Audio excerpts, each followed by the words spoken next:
Okay, welcome back, everyone. Our next witness is going to be Liam Sturgess, so if you could just give us your full name and then spell it, and then I will do an oath with you.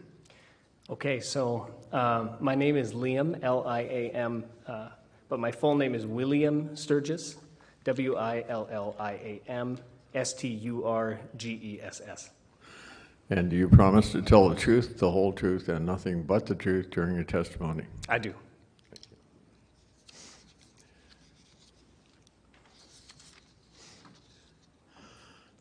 Okay, you got involved doing something fairly interesting and novel. Can you tell us how you got involved in doing something with COVID?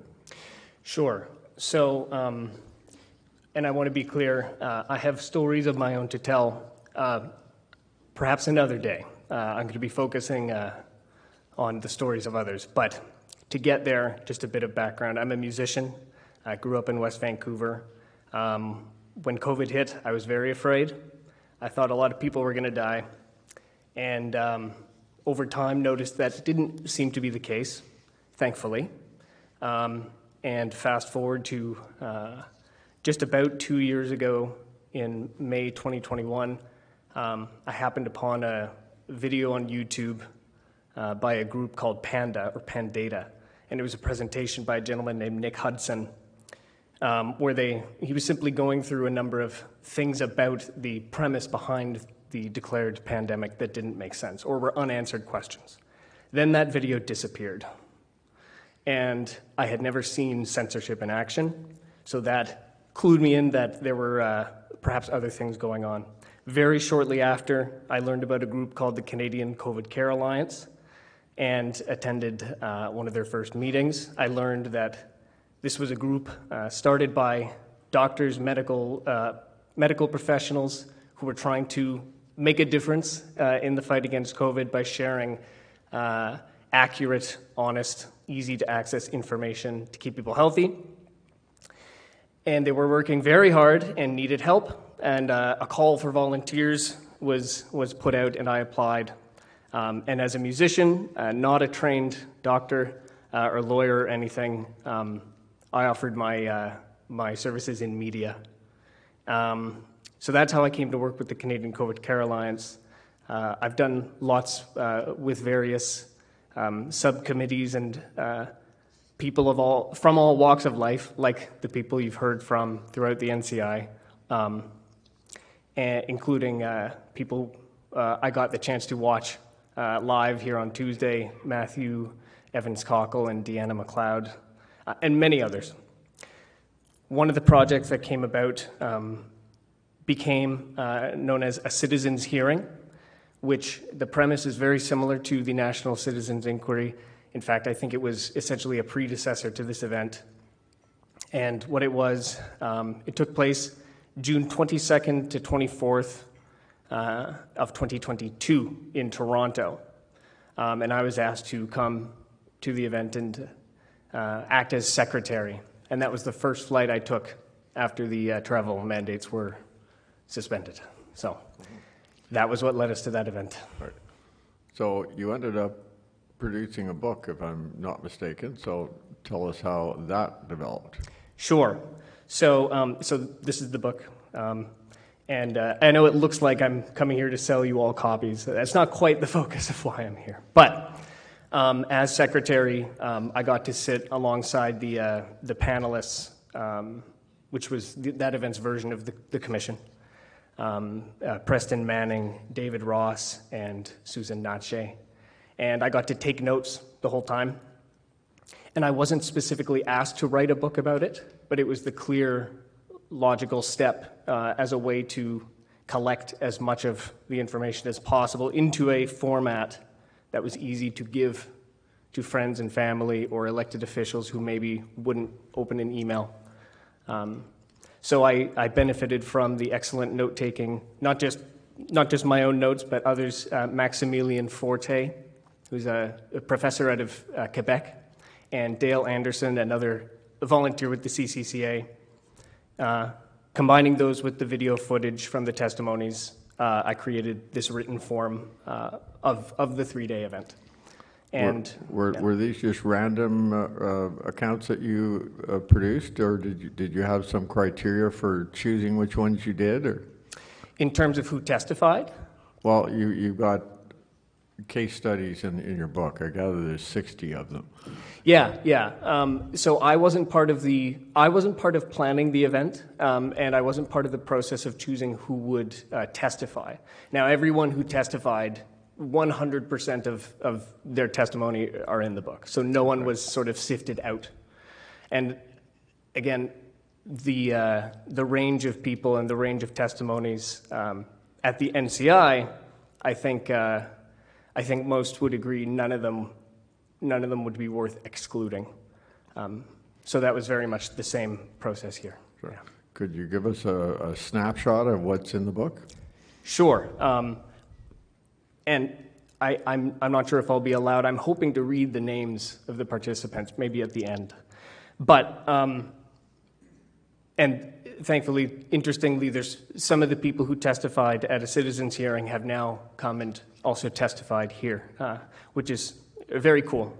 But I did pick out a couple of stories that, as I heard them live, were particularly impactful to me, and I won't be able to fully represent them. You're going to leave us a copy of what you have for the commissioners so they can read it or look at it at their leisure, I'm assuming. So, oh yes. But just give us now a brief overview of what you have.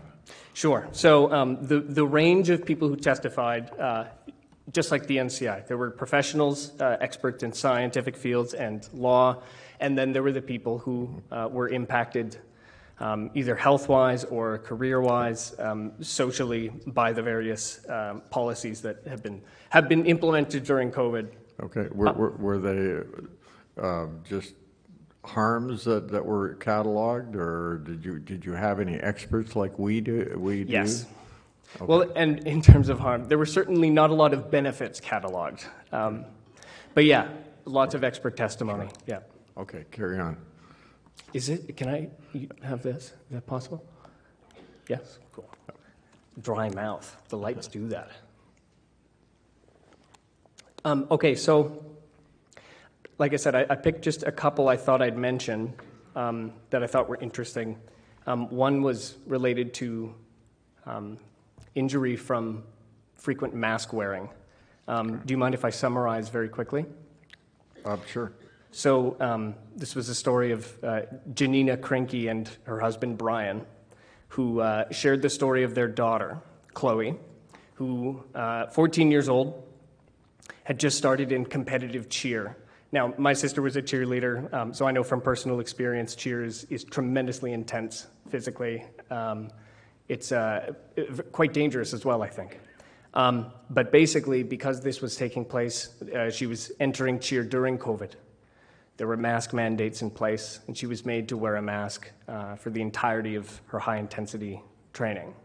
And what happened is she started to develop tics that quickly grew into quite intense tics, like Tourette's-like symptoms, and then extreme fatigue, sensitivity to light and noise, severe arm tremors. And then she began having seizures, and then multiple seizures every day, began passing out. And long story short, it turns out that this nonstop wearing of the masks through this high-intensity training caused her body to completely retrain how it breathes. And she wound up with critically low CO2 in her tissues, and it was rapidly causing her to deteriorate. She wound up being able to learn how to breathe again once they identified this was the source of the issue. And happily, Chloe is now on her way to what seems to be a full recovery. I wanted to highlight that because I think the efficacy of masks is talked about a lot, or lack thereof, but the actual risks to health and to injury are real and significant and probably have not yet seen the full light of day. So I thought that was an interesting one to share. The second one I wanted to share was the story of a wonderful woman named Kelly Sue Oberle, who, the way the event was set up, we had a common area with food set out, plenty of tables and chairs, very friendly, very like a communal space to meet and to talk. And so I had sat down, and this woman was there. We introduced ourselves to each other, and this was Kelly Sue. And I didn't know why she was there. People were there for various reasons, simply to attend, to testify, to volunteer. And we just identified the things we had in common. We had fun getting to know each other. And then I learned she was there to testify about her severe vaccine injury. And so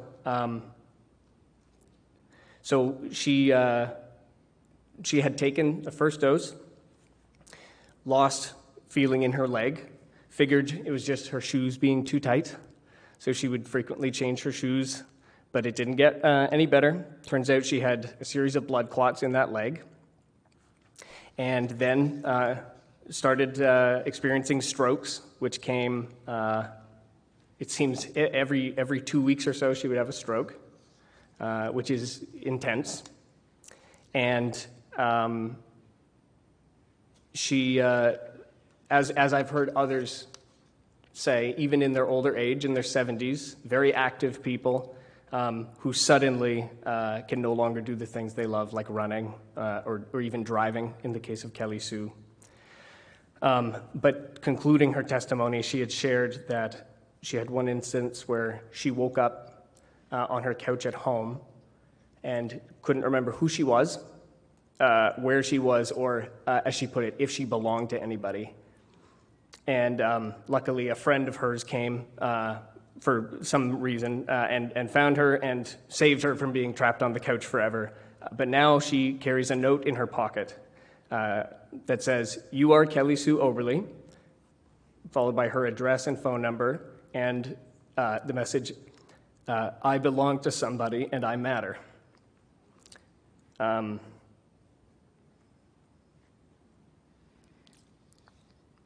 I was struck by how not clear it was that she was suffering. I didn't know until she shared. Okay. Maybe at this point I'll ask the commissioners if they have any questions, and then we'll come back to.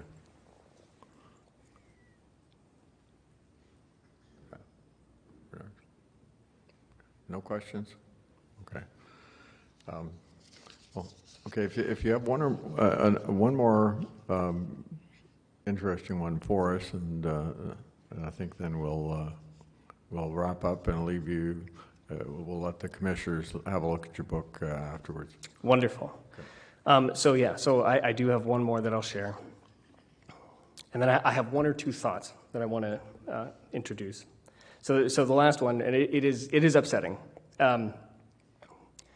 This was the story shared by Tanya and Nicole Minigan, and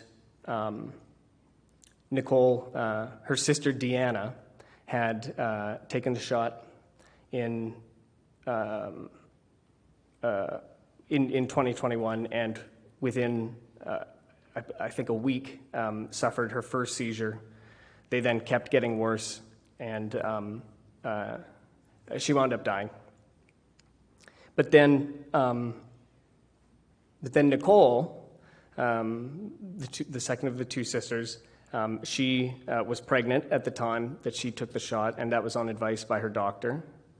And I won't go into the details. They're pretty upsetting of what happened to her body, and she wound up. Her son Connor wound up being stillborn, and very upset by this, she came to her doctor looking for support.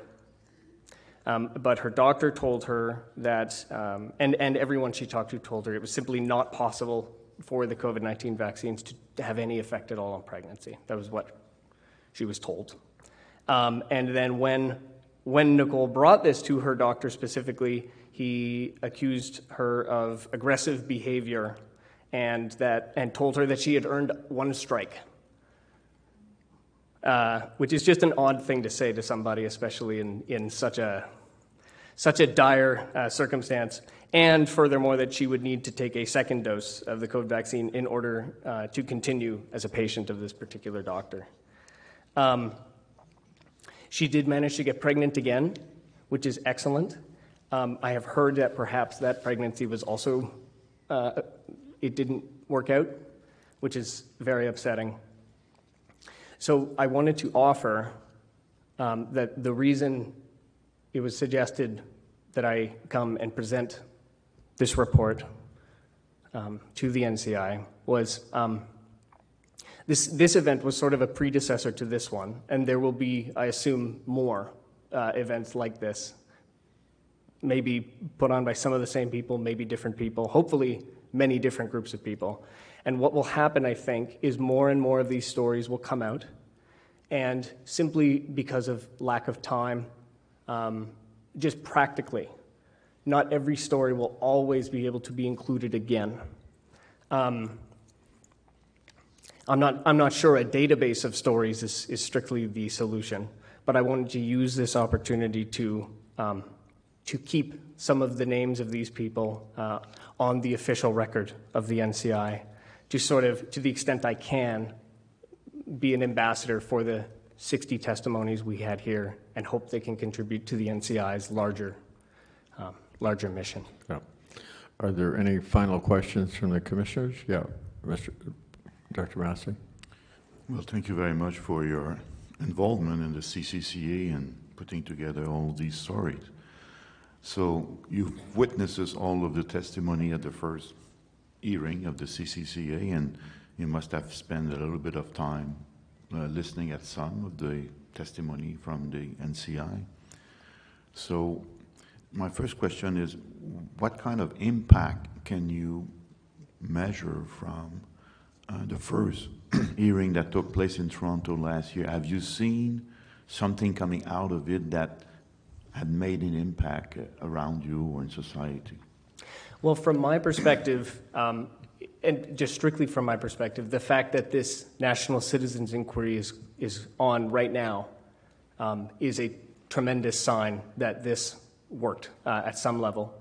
Again, some of the same people who at least supported one in principle are supporting this as well. And I think we may be successfully, this was a proof of concept. And that's not all it was, but I think it had that effect. So in that sense, this is testament to this having been worthwhile. And I'm happy to say there are some of the people who testified who have now gone on to once again tell their story in other formats, more direct interviews that have been widely shared and pushed out through the CCCA's media networks, for example. But I think more conversations are happening now, and I like to think we helped contribute to that, yeah. And I guess my other question has to do with when you look at the kind of testimony that people were willing, this was the first hearing, if you want, were willing to come up with. We've heard from previous hearing that some of the witnesses would withdraw at the last minute because they were still afraid. So do you sense now that the hearing that we're having with the NCI has evolved in the sense that this kind of testimony, people are more willing to come up and are more willing to share their story because there was some precedent, if you want? So do you see a difference between the two type of hearings that are going on right now? I think so. And it makes me think of something I've learned about called the first follower effect. I can't speak to it much, but there's a video that's used as an example of this where you have, in a much more lighthearted context, it's at a music festival, and you have one guy who's dancing, and he looks like a fool, but he's having a blast.